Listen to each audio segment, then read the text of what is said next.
que no están hablando de una forma total, pero que sí están basados en algún principio, principalmente del plan de estudios de educación primaria, que es a donde vamos a aterrizar nosotros el diseño de las situaciones.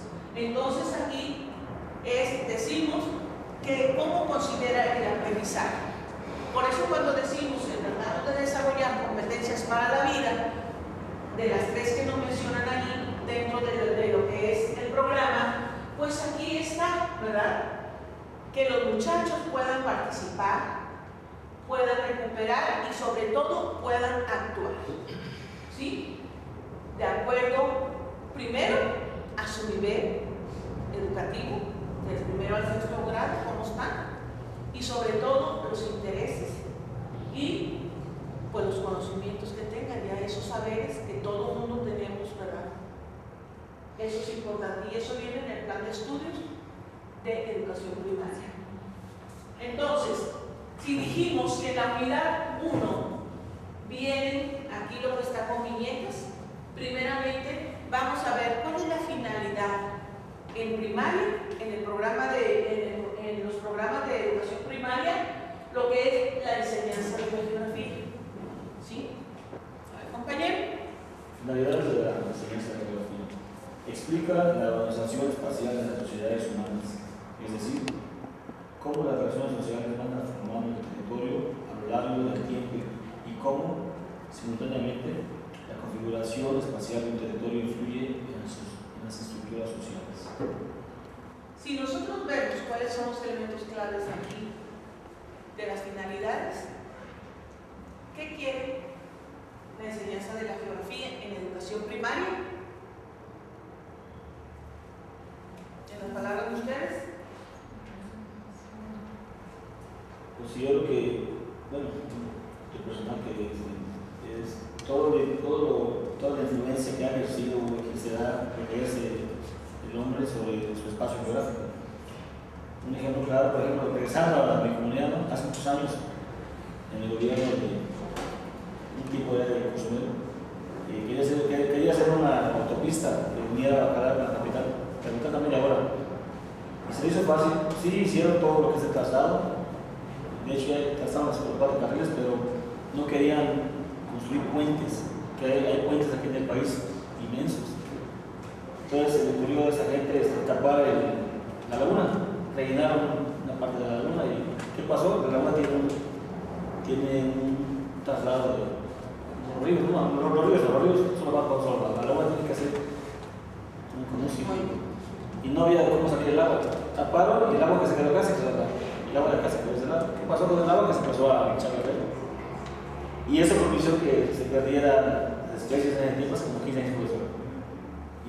Influyó mucho porque la gente que vivía en cierta manera de la pesca, que es muy poca ya, pues se iba a afectar terriblemente. ¿Qué pasó? Empleaban recursos económicos serios, tumbaron mucho gastaron muchos recursos forestales y a fin de cuentas no se hizo nada. La autopista quedó ahí en un proyecto concluso, que ahora actualmente se hizo no es autopista, pero es una vía que fue empleada de 4 carriles que une Bacalar con la capital sin dañar el sistema ecológico de la laguna, vamos a ver. Y eso afectó bastante y tiene mucho que ver con eso. ¿Qué ha hecho el hombre para influir en el entorno, en cómo ha cambiado la geografía de nuestra comunidad en función de las expectativas que tiene la gente que está en el gobierno en ese tiempo? Sí, cuando nosotros estamos diciendo que explica la organización espacial de la sociedad, ¿verdad? Y sabemos cuáles son los componentes de la sociedad, queda perfectamente claro donde los maneja el maestro en ese ejemplo que vivieron o que están viviendo, ¿verdad? En un momento, en un territorio determinado y a lo largo del tiempo cómo se fue configurando ya una situación que ahora es problema o que fue problema, ¿verdad? Entonces ahí está la influencia de los grupos sociales. También tenemos que ver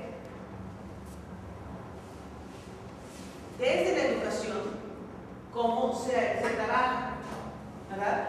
Participa en la finalidad general de la educación, la cual consiste fundamentalmente en ayudar a los alumnos a que desarrollen 3 capacidades básicas. pensar por sí mismos, explicar el diálogo y participar. Muy bien, si nosotros consideramos estos tres elementos, ¿verdad? Vamos a poderlos promover a los estudiantes para que ellos promuevan a su vez con los niños de primaria, ¿verdad? Que sea el pensamiento crítico, ¿sí? Y aquí es muy importante porque muchas veces desde el ámbito educativo a veces no lo tenemos muy restringido el ámbito para poder trabajar de una manera activa y positiva, ¿verdad? Para ver lo que es, cómo ha sido la transformación del espacio geográfico. Pero aquí tenemos que ver que además de que decimos, no, pues es que algunos podremos decir, no, pues si no puedo hacer nada. No puedo hacer nada porque las autoridades o porque el gobierno o porque esto, porque el otro, pero aquí desde el ámbito educativo tenemos muy claro, y más en los programas de educación primaria, desde la geografía, que lo que tenemos que buscar es que desarrollen esta capacidad, estas capacidades. Entonces desde allí, no importa cuál sea su realidad, es a lo que tenemos que llegar a fortalecer. Desarrollar las tres capacidades. Entonces, todos estos elementos en los que estamos incidiendo son los que van a considerar cuando hagan ustedes ahorita el ejemplo del diseño. ¿Sí? ¿Otro? Colaboran decisivamente en la formación de valores y actitudes porque plantea, trabaja y debate problemas relevantes y busca propuestas alternativas de conciencia espacial, de justicia social, de equilibrio ambiental, de identidad cultural y de solidaridad planetaria. Bien, y eso se refiere al plan de estudios de educación primaria, ¿sí? Y aquí, si nosotros buscamos que colabore participativamente, ¿verdad? Podemos ver también, si nosotros hacemos un comparativo con las competencias que se tratan de promover, de desarrollar desde el curso de aprendizaje y enseñanza de la geografía, viene empatado con estos tres aspectos, con estas tres viñetas que vienen señaladas en el plan de estudios de educación primaria. Alguien que en su lab busque la competencia del curso de aprendizaje y enseñanza de la geografía que empata con esta finalidad de la educación geográfica en primaria, bueno, en general del plan de estudios de primaria. ¿Quién lo localizó? Son las competencias del perfil de egreso, recuerden, y luego están las competencias del curso, aprendizaje y enseñanza de la geografía. A ver, aquí ya la compañera lo localizó. ¿Lo dices, compañera? Bueno, participa de manera colaborativa en comunidades de aprendizaje en la prevención de problemas, evaluación de alternativas y cálculo de riesgos, en los que relaciona experiencias locales y regionales con fenómenos globales. Muy bien. Entonces, si nosotros hacemos ese ejercicio de concordancia, podemos localizar que sí la tienen, ¿verdad? Las competencias del curso de la asignatura, aprendizaje y enseñanza de la geografía, con las competencias, con los contenidos temáticos que vienen y que son también va empatado con las finales de la enseñanza de la geografía en la educación primaria. Ahora, si nosotros vemos las competencias geográficas en educación primaria, vemos que están, como quien dice, en 5 grandes ejes. Si nosotros las vemos, podemos decidir a qué se refiere cada una. Y si nosotros vemos las competencias geográficas que podemos desarrollar desde el programa de la asignatura, podemos ver que también corresponden. Vamos a ver las competencias geográficas que hay en educación primaria. Tenemos el manejo de la información geográfica. ¿Alguien de los que han trabajado en educación primaria puede mencionar algo en algún grado que lo haya visto? Por ejemplo, usted, maestro, tiene mucha experiencia en educación primaria. Sí. Por ejemplo, cuando el niño empieza a adquirir conciencia del espacio geográfico, es un trabajo muy complejo en primeros y segundo grados. El niño de ese ciclo pensamiento de manera global y observa las cosas de manera plana. No tiene idea de cómo se puede ver, por ejemplo, desde el espacio, su localidad. Entonces, en aquellas lecturas que trabajábamos con niños de una zona rural bilingüe, teníamos el ciclo media en el salón. Entonces, en el aparato del ciclo media había una especie de un simulador de GPS para ir desde el mundo, ir atravesando a la región, y luego, eso es pura imaginación, es una imaginación espacial. Como el niño desde allá arriba empieza a tratar de imaginar cómo se va. En la mayoría de los casos, cuando se les pedía que dibujaran o expresaran lo que pensaban en ese momento, eran unos dibujos planos. Aún no llegan al tercer estadio, ¿no?, de volumen y todo eso. Conforme van avanzando ya hasta sexto grado, se va empezando a desarrollar el espacio que es el topológico, el proyectivo y el euclidiano. El euclidiano que llega ya a la tercera dimensión, pero ya empieza a tener conciencia de lo que es volumen. Cuando el pensamiento del niño empieza a tomar conciencia de lo que es volumen, entonces comienza a sentir que él es un cuerpo que está en un determinado lugar y que forma parte de ese entorno. Entonces viene el concepto de conciencia social, de ser un ente social, de tener una historia detrás que contar a partir de su nacimiento hasta la edad que tiene, y empieza a formularse otro tipo de conceptos espaciales en la mente. Yo le comentaba muchas veces a los maestros con los que capacitábamos, era muy difícil que un niño entendiera, por ejemplo, A es igual a la fórmula del triángulo, ¿no? Base por altura dividida entre 2. No tiene sentido para el niño de esa forma. Tendría que vivir todo el proceso de iniciación espacial para que pudiera entender algo tan abstracto. Sin embargo, se trabaja en quinto y sexto grado. Entonces, el problema ya es eso. Sí. Comenzar a trabajar el concepto de espacio en la mente. Así es. Y ese ejemplo que acaba de poner el maestro con matemáticas, ¿verdad?, está aquí explicado. Sí. Para el niño chiquito, o sea, de primero y de segundo grado, ¿qué es el espacio geográfico? ¿Sí? Sabemos que en el desarrollo de los grados de educación primaria, pues se van haciendo más complejas, ¿verdad?, las situaciones, el desarrollo de las competencias, pero tiene razón el maestro. ¿Por qué? Porque el espacio geográfico para el niño de primero y de segundo grado está limitado a lo que socialmente vive. Sí, ahora si nos vamos a los enfoques, pues es un trabajo con un enfoque multidisciplinar e interdisciplinar, porque tenemos que hacer uso de conceptos históricos, conceptos matemáticos, conceptos de lenguaje, porque en ese caso los niños del lugar donde trabajábamos hablaban el 80% maya y un 20% de español. ¿Cuánto por ciento? Un 80% de maya. Era zona bilingüe en una zona marginal. Oye, más complejo, ¿no? Multigrado. A mí mi servidor le toca trabajar con primero, segundo y tercero.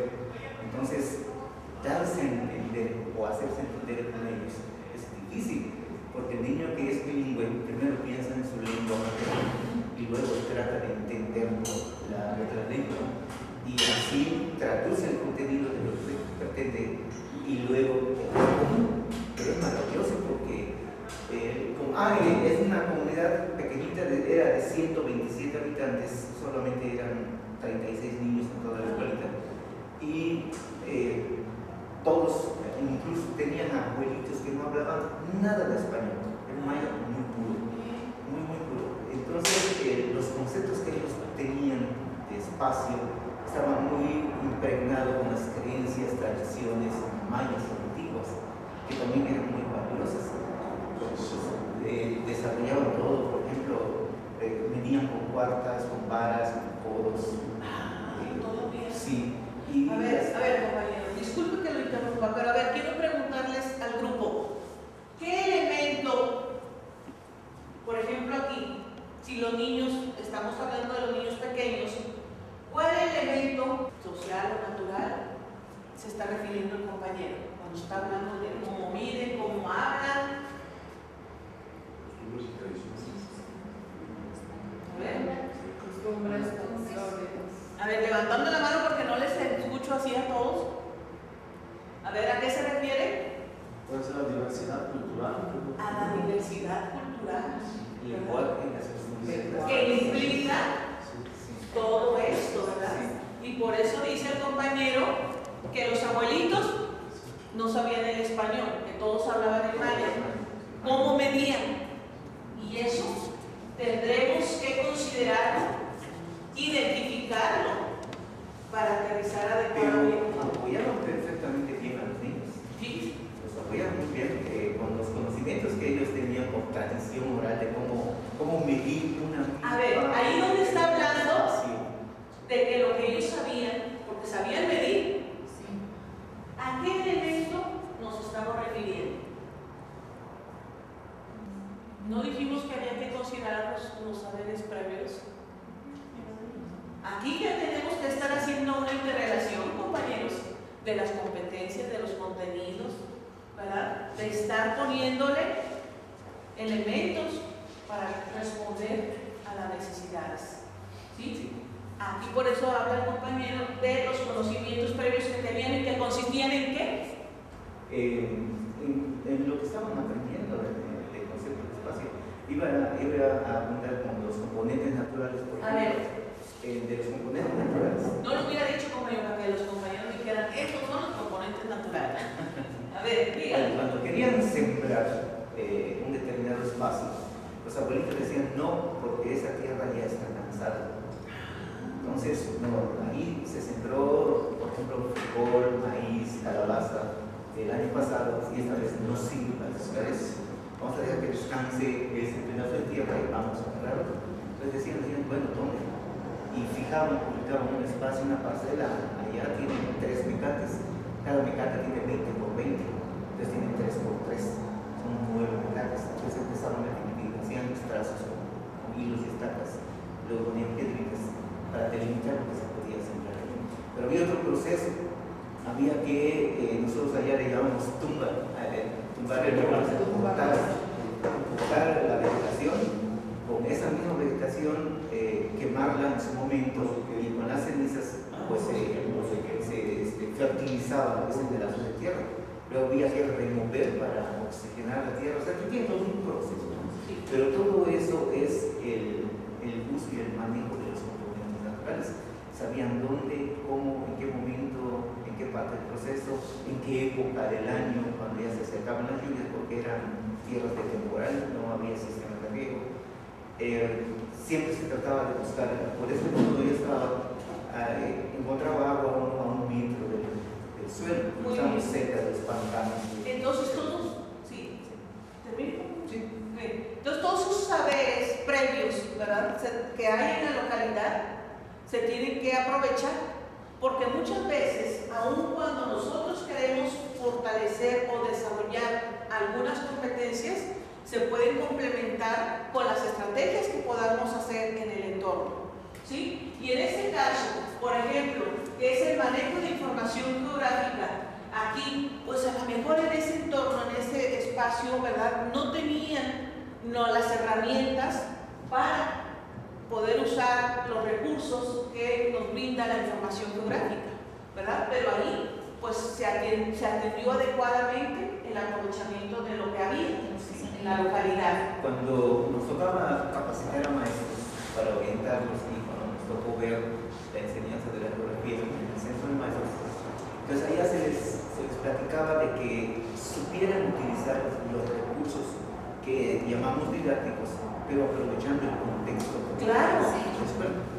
Les refería a ellos un ejemplo que está en el libro Con ojos de niño de Francesco Tonucci, donde hay una lámina con una maestra tratando de enseñar a los niños las partes de un árbol en una con la raíz del tronquito, todo eso. A ver, hasta ahí, maestro. Paramos para ver. Vean la estrategia del ejemplo. ¿Sí? En un entorno ubicado en qué comunidad? Se llamaba San Mateo. San Mateo, vamos a ubicarlo. ¿Chiapas? No, Yucatán, pero colindando de la frontera de Yucatán con Campeche. Campeche, Campeche. por el Muy lado bien. surponiente. Ubíquense geográficamente en aquella entidad y la maestra en ese entorno Un entorno, pero queriendo explicar las partes de un árbol con una lámina. con una lámina. Ahora, ese ejemplo que puso el compañero de esa estrategia, que adecuadamente está adecuadamente o no, ¿verdad? Utilizada ahí en ese contexto, ¿a qué competencia geográfica de las grandes 5 que aparecen para educación primaria corresponde? A ver. Nomás hemos visto ahorita algunos datos sobre el manejo de la información geográfica, pero yo creo que el título les puede ayudar. A ver, no lo digan así, levanten la mano porque yo quiero identificar quién exactamente distingue una cosa o otra. ¿Cuál? A ver, compañeras. Si es en el ejemplo, es el manejo de la información. El manejo de la información, nada más. La primera valoración de la valoración de la Le digo que diversidad levanten la mano y para ver. participación en el espacio donde se vive también puede ser, o sea, creo que son varias. A ver allá. Considero que la estrategia, volviendo nada más, si la estrategia que hubiese utilizado era el uso de los recursos, aplicaría la participación en el espacio donde vive, que es lo que se pretende, ¿no? Ajá. Pero como no llegó a esto la maestra y utilizó la lámina, entonces yo creo que tendría que ser manejo de la información y valoración de la diversidad natural. Pero si utilizamos realmente los recursos, como usted dijo, porque al momento de la secuencia se utilizan los recursos que tengo, entonces tendría que ser la participación, que finalmente considero que es una de las competencias que debemos hacerlos vivir en la geografía de los muchachos. Y en ese sentido es muy importante que esa competencia que se está desarrollando o que se pretende desarrollar, podamos considerar qué es lo que implica, ¿verdad? Porque aquí, pues a lo mejor sí se trataba de desarrollar una competencia, pero no se estaba haciendo la estrategia pertinente a los intereses de los participantes, ¿sí? Que es lo que busca cada uno de los programas. Entonces aquí tenemos cómo es que se debe valorar la diversidad natural. Porque también hubiera sido la estrategia un poquito inadecuada si se presentara, por ejemplo, en la estrategia para decir las partes de un árbol con uno que no fuera de la localidad. ¿Verdad? Ya no faltó que la lámina tuviera una planta, una especie que no fuera de la localidad, ¿verdad? Pero aquí es lo que nosotros necesitamos considerar. Esas condiciones naturales del espacio y sobre todo ver qué hay a nivel local, en el entorno inmediato, a nivel estatal, regional, nacional y, ¿por qué no?, continental, ¿verdad? Y que esas escalas las tendremos que manejar de acuerdo al grado al que vayamos de primaria, vayamos a dirigir las situaciones didácticas, ¿verdad? Entonces aquí, ¿cómo vamos a interrelacionar los componentes naturales y los sociales a través de una situación didáctica, a través del diseño de una situación didáctica para los estudiantes normalistas? Eso es muy importante para desarrollar la competencia. Otra de las competencias es diversidad social y cultural. ¿Qué podemos decir de eso, compañeros? ¿Para qué les sirve a los estudiantes que puedan distinguir esa diversidad social y cultural? Bueno, ya nos están levantando la mano los demás. Bueno, vamos a escuchar a cada compañero, porque ya he tenido mucho foco. Desde mi punto de vista, yo considero que para que él se dé cuenta que pues, no somos únicos, nuestra forma de ser, por ejemplo aquí en México, en un estado determinado, sino que hay diferentes razas que tienen color, por ser el color de la piel, nos hace ser tal vez diferentes. Y además del color de la piel, ¿qué más? ¿Qué otros Tenemos rasgos? costumbres, tradiciones, formas de pensar tal vez diferentes también, o respecto de todo eso, el niño tiene que o sea, que no es una sola raza única, o sea, la raza humana está dividida en una gran diversidad que hay. ¿Y que eso a qué les va a ayudar? Pues digo, a comprenderla, entenderla, para que ellos pues en la vida futura pues tengan esos elementos que les está dejando esta enseñanza en la escuela. Que les ayude también a construir su identidad, ¿verdad? Que sepa cómo son comparándolos con los demás. A ver, compañeros. Allá también quería citar los ejemplos siempre de la misma región, del pueblito del que me refería, eran descendientes directos del último casco maya que existió por allá. A ver, no le entendí bien ahí, compañero. A ver, la comunidad donde trabajé, todos los descendientes, desde los viejitos hasta los niños, eran descendientes directos del último casco maya. ¿Y en qué año fue más o menos en qué época? Hace como 14, 15 años. Oh. Me quité de por allá y cambié a otro lugar, pero siempre dentro de la misma zona. Cerca de allá, como a 8 kilómetros, existe una hacienda que se llama Santa María Acú. Esa hacienda, en la época de la esclavitud, antes de la guerra de castas, era conocida como Acú o el infierno. Entonces todos los indios yaquis de por allá de Sonora, todo eso, eran castigados y enviados a morirse allá en los campos. Entonces, pues lógicamente los que sobrevivieron, pues tuvieron descendencia y todo eso, y ese lugar tiene esa característica. La gente de allá es alta, delgada, algunos claros de color. Pero también había chinos, en ese lugar había chinos. Entonces hubo una mezcla de razas y es muy típico solo de ese lugar. Así como del lugar donde les transmití eran mayas, pero sí, casi al 100% puros mayas. Allá había otra mezcla de otra región de México. Entonces era muy notoria esa diferencia, tanto físicamente como en lengua y todo eso. Algunos todavía hablaban yaqui y mezclado con maya. Se veía muy curioso la mezcla. Bien chévere. Bueno, eso es un ejemplo de diversidad social y cultural. Muy bien, muy pertinente su ejemplo, maestro. ¿Alguien? En Quintana Roo, un fenómeno muy parecido. Sí. Que se da, se dio a partir de que se convirtió en Estado libre y soberano, hace más de 30 años. Sobre todo en la zona norte, donde se generó, se está dentro de la economía, pero así por el turismo. Específicamente Cancún, Playa del Carmen, está alimentado por diversidad de estados de la República, vamos a hablar, además de mucha gente de Sonora, de Coahuila. Muchos estados llegaron allá como colonos. Actualmente son quintanarroenses sus hijos, ¿no? Pero ellos llegaron a esa zona del estado para alimentar, así que en habitantes de la zona y despuntar el turismo allá en el estado. Ahorita un joven que llega a trabajar allá se va a encontrar con gente de varios estados de la República, inclusive de otros países. Hay brasileños, hay muchos dominicanos, puertorriqueños y gente de todo el país. Todos los jóvenes allá se encuentran bien con esa parte. Hay diversidad de formas de ser, diversidad de pensamientos, físicamente son muy diferentes allá. Más para allá, claro, vas a encontrar niños en las escuelas. Ahí me ha tocado observar a jóvenes de la hermana rural, niños altos, rubios, y ves el contraste con los niños de la región de nosotros, son morenos, bajitos, gorditos. Entonces, esa diversidad se manifiesta en función de que el gobierno en su momento abrió así que el abanico para que la gente de otros estados llegue a poblar Cancún. Playa del Carmen era muy pequeño. Playa del Carmen hace más de 30 años era una comunidad como de 500 habitantes. Ahorita, Playa del Carmen es una ciudad que está cercana a 1.000 habitantes.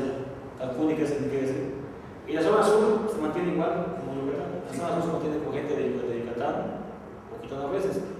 Vas a una escuela de la zona sur, gente como nosotros, muy comunes. Vas a la zona de Cancún, gente diferentes, mucha diversidad. Y es ahí donde se emplea la parte de lo que podemos tener que enfrentar.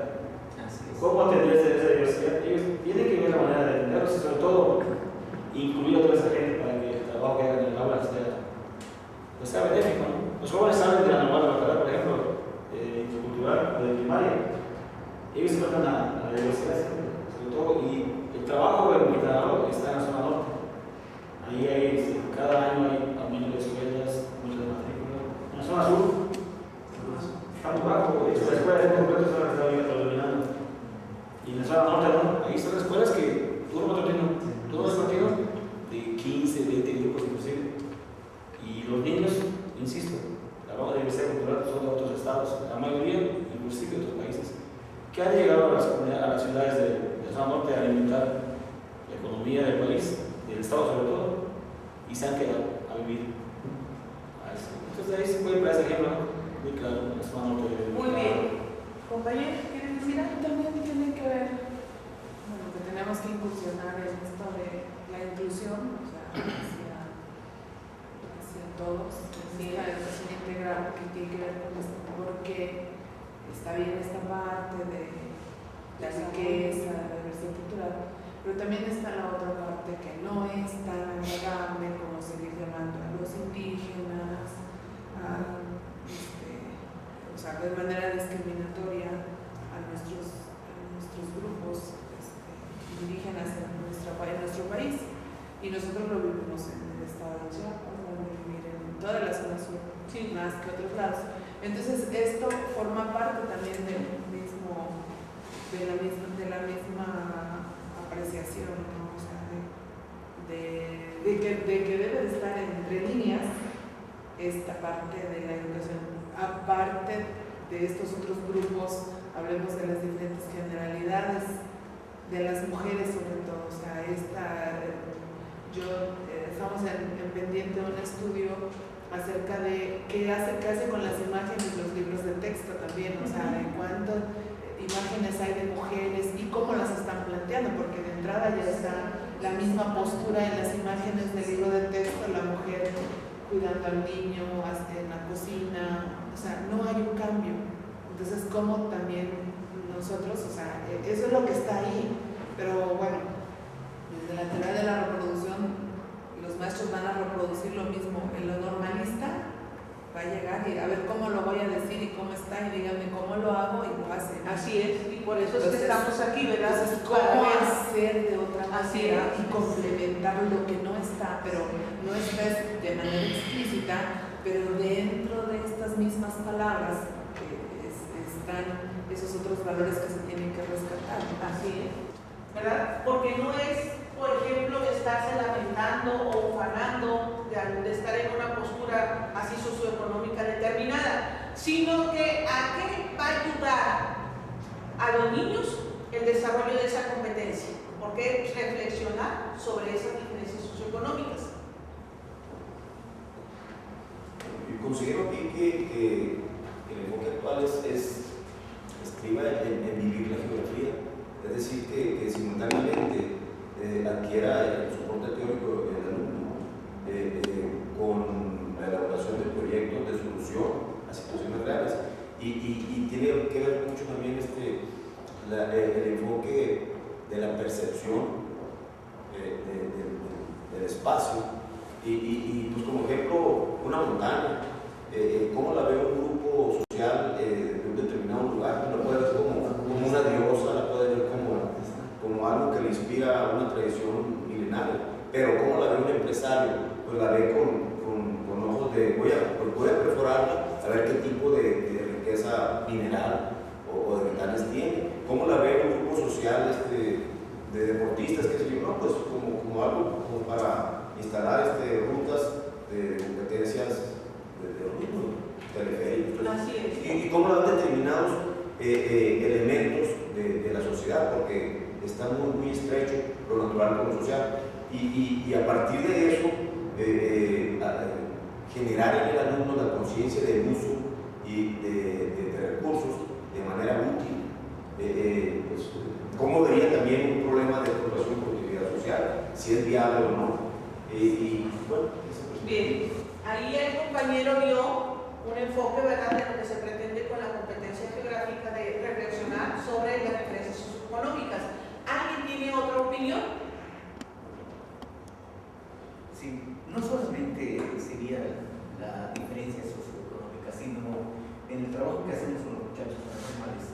Creo que la importancia radica en hacerlos reflexionar sobre esos valores y actitudes que deben de adquirir para formarse. Nomás para determinar, estas son las competencias geográficas que vienen en el plan de estudios de educación primaria, lo que van a fomentar con los niños en las escuelas, ¿verdad? Sí, ¿Cuál ahora es el proceso que debe llevar primero antes de enfrentar esto con los niños. También tengo un ejemplo así muy palpable. El grupo que viajó hace unos meses a Bacalao de intercambio es un grupo de primer grado. Ellos estaban empezando el segundo semestre, pero es un grupo muy especial. En ese grupo hay muchachos descendientes de libaneses que tienen billetes al por mayor y que lo que menos han hecho es viajar a lugares de este tipo. Muchos ni siquiera conocían Bacalao ni sabían que existía la normal, entonces tenían la curiosidad. Hay otros que son del interior del estado, de Yucatán, pues que sí más o menos conocen y tienen alguna relación con compañeros de allá de Quintana. Entonces, la diferencia de la percepción de lo que ellos vieron son muy encontradas. Estuvimos en Bacalao, en la escuela, visitamos allá, los llevamos a un balneario, el balneario Ejidal, y de ahí nos fuimos a Palmar.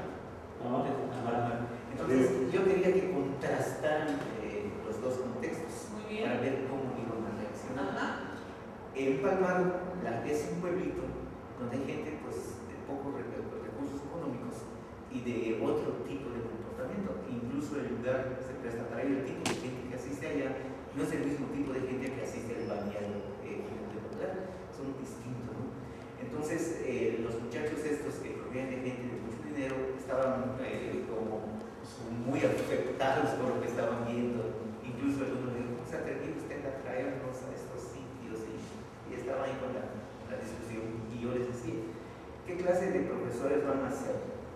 ¿Qué clase de formadores de niños van a ser si tienen ustedes ahorita esta actitud? No han sabido valorar lo que la normal está haciendo al hacerles contrastar diferentes contextos de todo tipo, social, cultural, político. Y digo, ¿por qué opinan eso? Porque no le ven el lado amable, como decía el programa coreano, no tienen el lado amable. Observen a este tipo de gente y observen al tipo de gente allá y al tipo de gente que están acostumbrados a tratar allá en su ciudad. Y de allá hagan un análisis, pero autoexaminen sus valores y sus actitudes como futuros formadores de niños. Claro.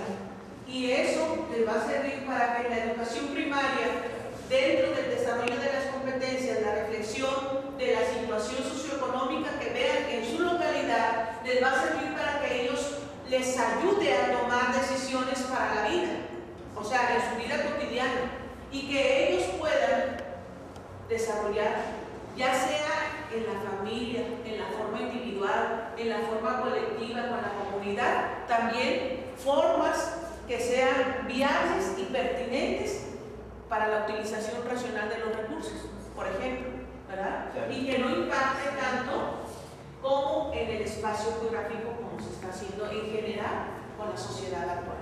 Pues tan solo hay hoteles que se han establecido en zonas donde todavía hay vegetación y demás. Por ejemplo, caminábamos por la orilla del río de Tuxpan, por el lugar en en esa época tenía 10 años, estaba en la primaria, y veía los hoteles, y entonces mi mamá dice, es que el río cada vez huele muy feo.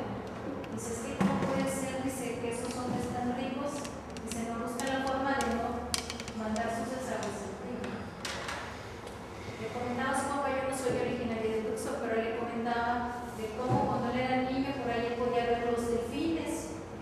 Dice, era un espectáculo maravilloso, cómo la arena llegaba hasta donde ahora es nuestro Palacio Municipal. Y entonces, cómo ese impacto económico también va transformando nuestras comunidades, aunque en nuestras comunidades hay mucha conciencia, pues es un material tan enorme en donde ya los políticos les interesa más lo económico que conservar realmente esos espacios naturales tan hermosos. Racionalmente, no estamos pensando, Lía, no sé de quién era, dicen, solamente hasta que el último árbol haya sido cortado, solamente hasta que el último pez haya sido pescado y solamente hasta que el último río haya sido contaminado, solamente el hombre hasta ese momento se dará cuenta que el dinero no se come. Y entonces, si nos vamos dando cuenta de eso, no le estamos dando la importancia que debieran. Si tan solo cuánto tiempo le dedicamos a la asignatura de geografía en la educación primaria, ese tiempo es muy poco.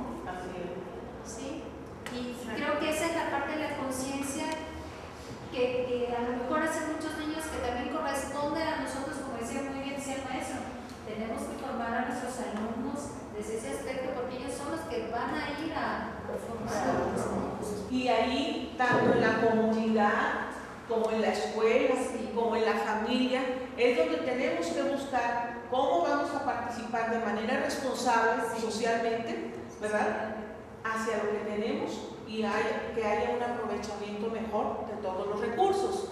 Antes de pasar a la última competencia, vamos a escuchar primero a la compañera, luego ¿quién me levantó la mano? ¿El compañero? ¿Alguien más? A ver, compañera.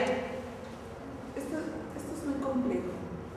Sí. Porque hay muchas preguntas que no tienen Pues respuestas. complejo sobre muchos conflictos. Sí, muchas preguntas que no tienen respuestas. Así es. Por ejemplo, yo estoy dimensionando esto en dos tiempos, ¿no? Uno como maestra de primaria, cuando yo estaba en la selva y decía, bueno, este es nuestro lugar, nuestro espacio, nuestro patrimonio, y los niños mismos decían, o sea, como el ciclo del agua, cómo se produce el agua a través de los árboles, y decían, bueno, y si cortan todos los árboles ya no vamos a tener agua, pues sí, pero si el gobierno, pues mire, están talando todos los árboles, o sea, se están sacando todos los árboles ahí de la selva, estoy hablando de la cañada de Tamiparlas, de Montes Azules, y cómo contestar eso.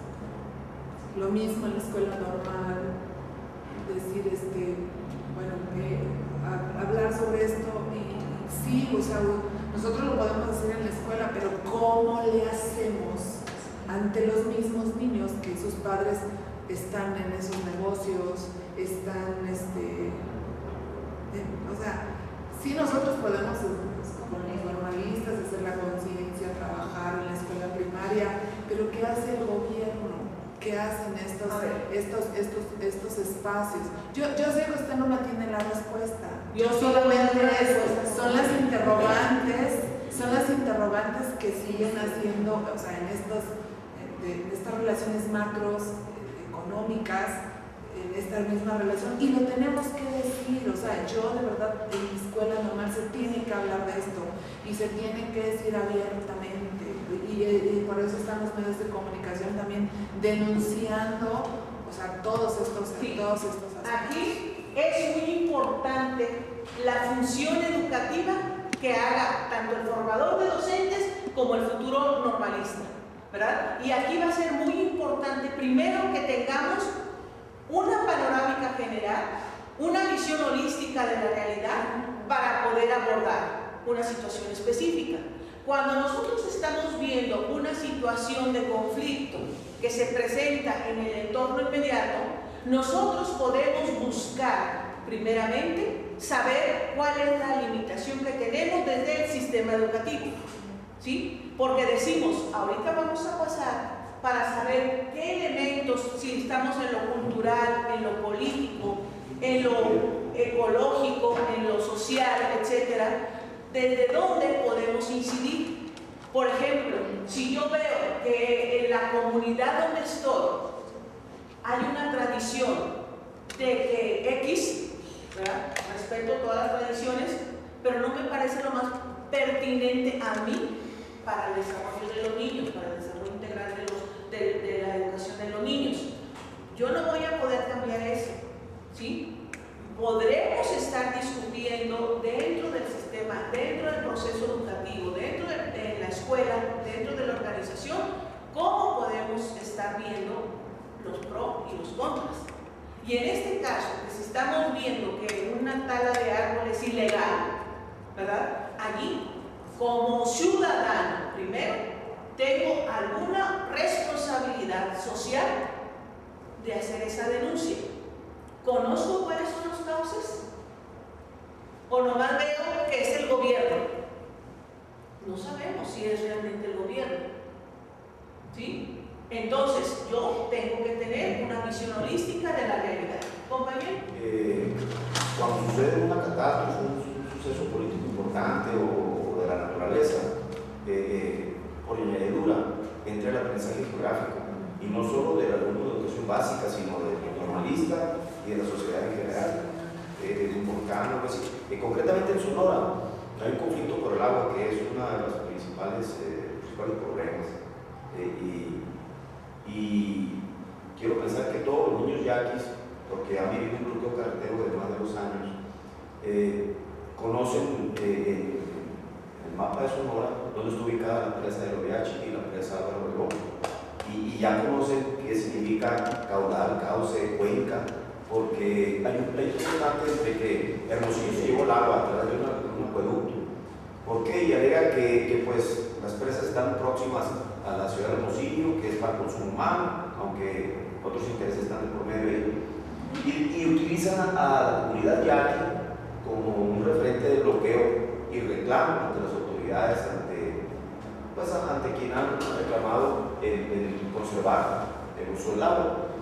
Y se dice que los ricos hacendados y agricultores de Obregón pues auspician, patrocinan a los yaquis para que continúen esa lucha, porque pues prácticamente los yaquis no, aun cuando por decreto presidencial se les dieron tierras y bueno, las han ido dilapidando.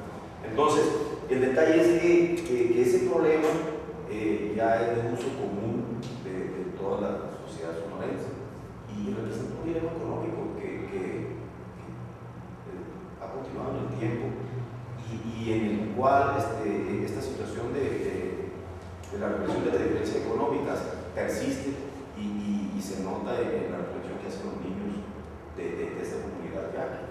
Bueno, pues, quien tiene la razón, nosotros la tenemos, pero bueno, si no nos genera ese teniendo o no teniendo el agua, continuamos en las mismas condiciones económicas. Entonces, es que, sí, muy bien, compañero. Y aquí lo que tenemos que ver que están fomentándose o desarrollándose con las competencias desde la educación primaria, ¿verdad? Tenemos que evitar siempre, en cualquiera de los elementos que estemos trabajando desde la educación geográfica, los prejuicios. Un caso así muy particular, es como si yo me creyera de que dijeran, ¿a qué vas con los maestros de las escuelas normales? Si realmente siempre los veo en la televisión que están quemando camiones, ¿verdad? Allí me están diciendo que están generalizando, ¿sí? Pero, o sea, yo no me voy a ir por eso. Acepto gustoso la invitación de tener esta relación y de conocer pues, qué otros panoramas hay, qué otros conocimientos tenemos que conjuntar para un abordaje correcto, pertinente y viable del programa, de la asignatura, ¿verdad? Que es a donde estamos. Y aquí, si es analizar, por ejemplo, en este caso, cuáles son las competencias de geografía en la educación primaria, pues estamos diciendo lo que traen los programas. Ya cada quien, las estrategias que establezca cada quien para el abordaje de los contenidos con sus estudiantes normalistas ya va a ser propio de su experiencia, de sus conocimientos y también pues, de los intereses de los participantes.